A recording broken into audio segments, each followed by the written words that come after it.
अगर आप सोने में निवेश करने जा रहे हैं तो थोड़ा रुकिए, क्योंकि आपको सोने में निवेश का जुनून आपकी जेब में बड़ा छेद भी कर सकता है। अगर आप इस उम्मीद से हैं कि सोना आपको मोटा मुनाफा दे सकता है, तो यह रिपोर्ट आपके लिए ही है। हम आपको बताने जा रहे हैं कि सोने में निवेश करना मुनाफे का नहीं, नुकसान का सौदा हो सकता है। ऐसा नुकसान जो आपको शेयर मार्केट के हर्षद मेहता के दौर में ले जा सकता है, जब शेयर मार्केट से पैसा छापने वालों को हाथ में कटोरा आ गया था। नमस्कार, स्वागत है आपका हमारे चैनल संवाद लाइव पर। मैं हूं जितेश अवस्थी। भारत में खास तौर पर सोने को खरीदना अक्लमंदी का सौदा माना जाता है। कहा जाता है कि अगर आपके पास सोना है तो फिर आपकी माली हालत कभी बदतर नहीं हो सकती। मौजूदा वक्त जिस तरीके सोने की कीमतों में बढ़ोतरी हो रही है, वो इशारा कर रही है कि सोने का दाम बहुत जल्द लाखों में होगा। तो क्या ये वाकई में ऐसा होने वाला है? क्या 10 ग्राम सोना आपको बड़ा मुनाफा देगा? तो ठहरिए, एक रिपोर्ट की माने तो ऐसा नहीं है। इस रिपोर्ट के अनुसार तो सोना बहुत जल्द 40% तक सस्ता हो सकता है। इसको ऐसे समझा जा सकता है कि अगर आपके सोने की कीमत 1 लाख की है, तो वो इसकी कीमत 60,000 हो सकती है। अब सोने में निवेश की आपाधापी क्यों मची हुई है?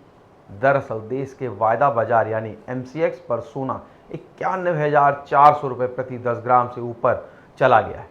वहीं दिल्ली के सराफा बाजार में 94,000 रुपये तक पहुंच गया है। यह दोनों ही जगहों पर अब तक का सबसे ऊंचा स्तर है।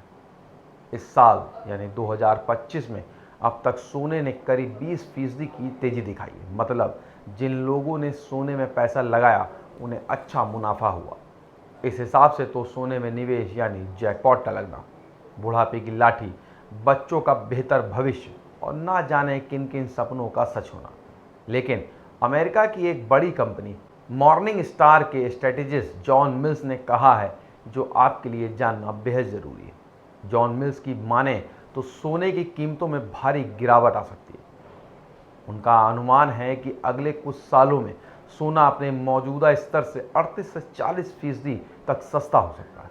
फिलहाल भारत में 24 कैरेट सोने की कीमत करीब 90,000 रुपये प्रति 10 ग्राम है। अगर 40% की गिरावट होती है तो यह कीमत गिर के लगभग 55,000 तक आ सकती है। ग्लोबल मार्केट में भी सोना अभी $3,080 प्रति औंस पर है और जॉन मिल्स का कहना है ये $1,820 तक नीचे आ सकता है। तो क्या वाकई ऐसा हो सकता है? जानते हैं कैसे। दरअसल पिछले कुछ वक्त से सोने का उत्पादन बढ़ा है। 2024 की दूसरी तिमाही में माइनिंग कंपनियों का मुनाफा $950 प्रति औंस तक पहुंच गया। ऑस्ट्रेलिया जैसे देशों ने सोने का उत्पादन बढ़ा दिया है। साथ ही पुराने सोने को रिसाइकिल करने की भी मात्रा बढ़ गई है। ग्लोबल रिजर्व यानी सोने का भंडार भी 9% बढ़कर 2,16,265 टन हो गया। अब सप्लाई अधिक होगी तो फिर कीमत नीचे आएगी। मार्केट का सिद्धांत तो यही कहता है। पिछले साल केंद्रीय बैंकों ने 1,045 टन सोना खरीदा था, जिससे कीमतें बढ़ गईं। लेकिन अब वर्ल्ड गोल्ड काउंसिल के सर्वे के मुताबिक 71% केंद्रीय बैंक अपने सोने के भंडार को कम करने या वैसे ही रखने की योजना बना रहे हैं। मतलब सोने की मांग कम हो सकती है, जो कीमतों को नीचे ला सकती है। 2024 में गोल्ड सेक्टर में मर्जर और अधिग्रहण 32% बढ़े। यह इस बात का संकेत है कि बाजार अपने पीक पर है। साथ ही गोल्ड ETF में भी तेजी दिख रही है, जो पहले भी कीमतों में गिरावट से पहले देखी गई। ये सारे संकेत बताते हैं कि सोना अब नीचे की ओर जा सकता है। अगर ताज़ा अपडेट की बात करें तो गुरुवार को MCX पर सोने की कीमत 90,470 प्रति 10 ग्राम पर थी। दिन में ये 91,423 रुपये के नए रिकॉर्ड स्तर पर पहुंच गई, लेकिन बाद में 258 रुपये की गिरावट के साथ बंद हुई। सुबह यह 91,230 पर खुला और पिछले दिन 90,728 रुपये पर बंद हुआ था। यानी सोना अपने पीक से करीब 1,000 रुपये नीचे आ चुका है। यह छोटी गिरावट भी बड़े बदलाव का संकेत हो सकती है। अगर आप सोना खरीदने की सोच रहे हैं तो यह खबर आपके लिए राहत भरी हो सकती है, लेकिन एक्सपर्ट्स की माने तो बाजार को थोड़ा समझना जरूरी है। कुछ लोग कह रहे हैं कि सोना अभी और ऊपर जाएगा, तो कुछ का मानना है कि बड़ी गिरावट आने वाली।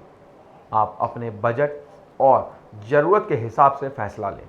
सोना हमेशा से एक सुरक्षित निवेश माना गया है, लेकिन इसके दामों में उतार चढ़ाव भी आम बात है। तो दोस्तों, आपको क्या लगता है, क्या सोना सच में 55,000 तक आएगा या फिर 1,00,000 का आंकड़ा छू लेगा? अपनी राय हमें कमेंट बॉक्स में ज़रूर बताएं और हमारे चैनल को सब्सक्राइब नहीं किया हो तो आज ही करें। मिलेंगे एक नए वीडियो के साथ। नमस्कार।